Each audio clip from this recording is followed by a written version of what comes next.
My dear students, dear friends, and dear brothers and sisters, once again I welcome to all of you in Dr. Chandra online classes for education. मेरे प्रिय विद्यार्थियों, प्यारे भाइयों बहनों, प्यारे साथियों, प्यारे मित्रों, मैं आप सभी लोगों का एक बार फिर से doctor Chandra online classes for education में स्वागत करता हूं। आप सभी लोगों का हार्दिक स्वागत है, हार्दिक अभिनंदन।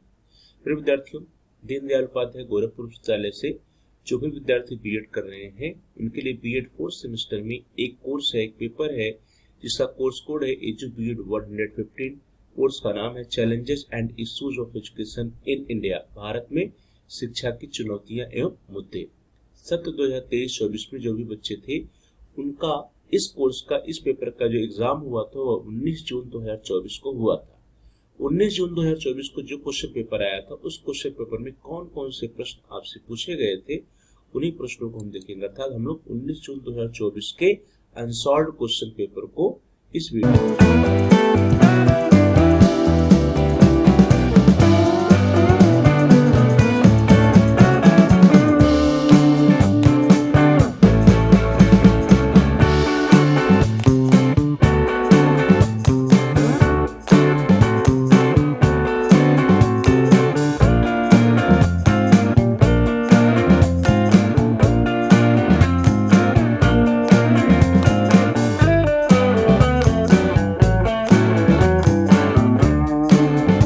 क्वेश्चन पेपर आ गया है। Edu BEd 115 BEd 4th semester examination 2023-24 CBCS mode BEd challenges and issues of education in India. Time 3 hours, maximum marks 75.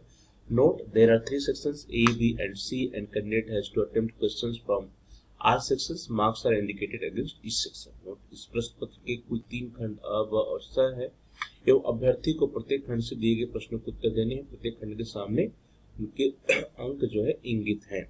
Now section 1 खंड है। Note: answer all questions. Each answer should be in about 150 words. और इसके जो marks है 5 into 3 equal to 15, अर्थात 5 प्रश्न है, प्रत्येक प्रश्न के 3 नंबर, कुल मिलाकर सेक्शन ए या खंड के 15 नंबर है। नोट: सभी प्रश्नों को उत्तर दीजिए। प्रत्येक प्रश्न का उत्तर लगभग 150 शब्दों में होना चाहिए। आंसर ऑल क्वेश्चंस, इस answer should be in about 150 words. Now question number 1A, importance of universalization of primary education, प्राथमिक शिक्षा के सार्वभौमिकरण का महत्व, इस पर लिखना है। B, objectives of distance education या दूरस्थ शिक्षा के उद्देश्य। C, need for vocationalisation of secondary education, माध्यमिक शिक्षा के व्यावसायीकरण की आवश्यकता। डी, 3 लैंग्वेज फॉर्मूला या त्रिभाषा सूत्र। और ई है ऑपरेशन ब्लैक बोर्ड या ऑपरेशन ब्लैक बोर्ड, उसको हिंदी में भी। Now section B या खंड ब।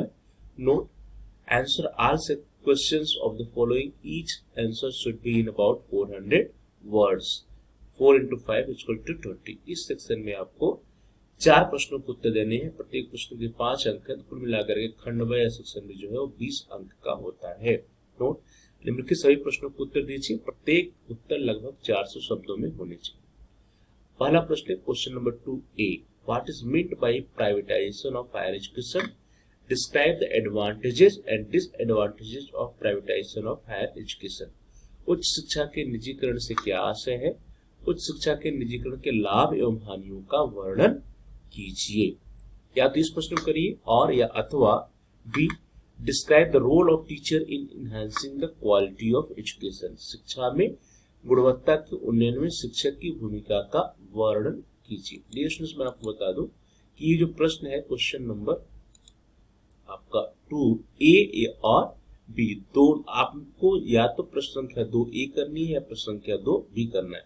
यदि आप दोनों कर देते हैं, A भी कर देते हैं, B भी कर देते हैं, तो आपका जो बाद जिसका उत्तर आपने लिखा है B वाला, इसको कैंसिल कर दिया जाएगा, क्रॉस कर दिया जाएगा, और जो पहला उत्तर है उसको उसी को ही माना जाएगा। तो ऐसा ना करें जिससे कि आपका नुकसान हो जाए। आपको और या अथवा में किसी एक प्रश्न का उत्तर देना है, न कि दोनों प्रश्न के उत्तर लिख देने हैं। क्वेश्चन नंबर 2A और B ये रहा। अब आगे हम लोग पढ़ते हैं question number 3A। Question number 3A, what is meant by social harmony? Describe the role of teachers in establishing social harmony, सामाजिक समरसता से क्या तात्पर्य है? सामाजिक समरसता की स्थापना में शिक्षकों की भूमिका का वर्णन कीजिए।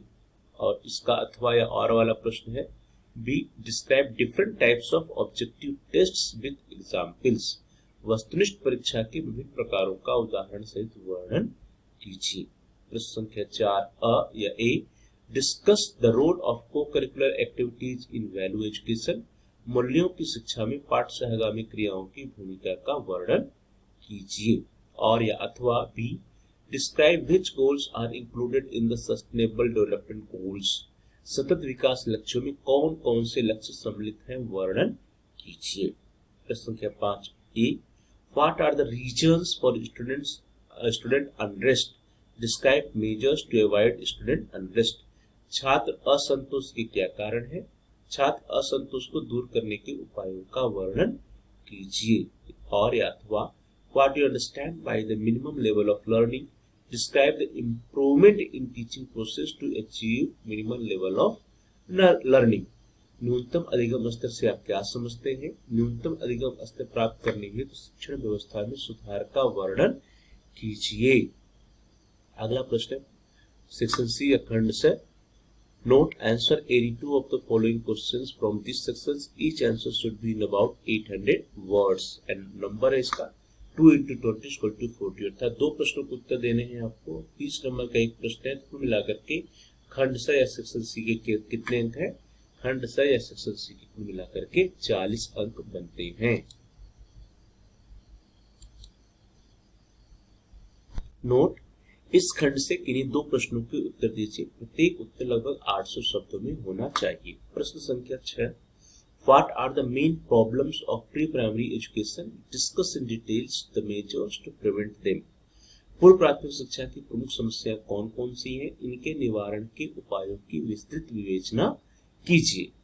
प्रश्न संख्या 7, व्हाट इज मीन्ड बाय सर्व शिक्षा अभियान SSA। Point out the various programs running under the सर्व शिक्षा अभियान for the upgrade of girl education।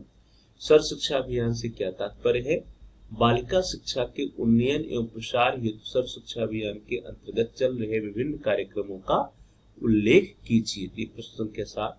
प्रश्न संख्या 8, what is meant by national integration. What are the obstacles in the path of the national integrity. To what extent can education help in overcoming these। राष्ट्रीय एकीकरण से क्या तात्पर्य है, राष्ट्रीय एकीकरण के मार्ग में कौन कौन सी बाधाएं हैं, शिक्षा इन्हें दूर करने में किस सीमा तक सहायता कर सकती है। नेक्स्ट क्वेश्चन नंबर 9, प्रश्न संख्या 9 प्रश्न है, what suggestions would you give for the qualitative development of teacher education. Discuss दो सजेशंस विद एग्जांपल्स। अध्यापक शिक्षा के गुणात्मक विकास के लिए आप क्या सुझाव देंगे, उदाहरणों सहित उन सुझावों की विवेचना कीजिए। यह जो है सेक्शन सी खंड स की जो है जो आपका तीसरा खंड है, इसके 4 प्रश्न, इन 4 प्रश्नों में से किन्हीं 3 प्रश्नों का उत्तर आपको लिखना है। तो एक खंड स या सेक्शन सी में प्रत्येक प्रश्न के जो नंबर है वो 20 नंबर है, कुल मिलाकर के 40 नंबर का होता है।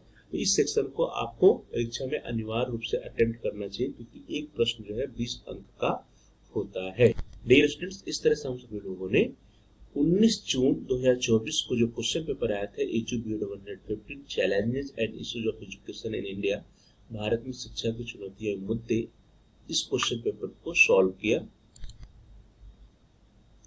हम लोगों ने देखा कि 19 जून 2024 को जो क्वेश्चन पेपर आया था उसमें कौन कौन से प्रश्न पूछे गए थे और आपको उनका उत्तर कितने शब्दों में लिखना था, कितने अंक के प्रश्न थे। तो आप सभी लोगों का बहुत बहुत धन्यवाद। Please like, share and comment on the video. आप इस वीडियो को लाइक करिए, इस वीडियो को अधिक से अधिक अपने फ्रेंड सर्कल के साथ शेयर कीजिए, जिससे कि उनको भी क्वेश्चन पेपर मिल सके।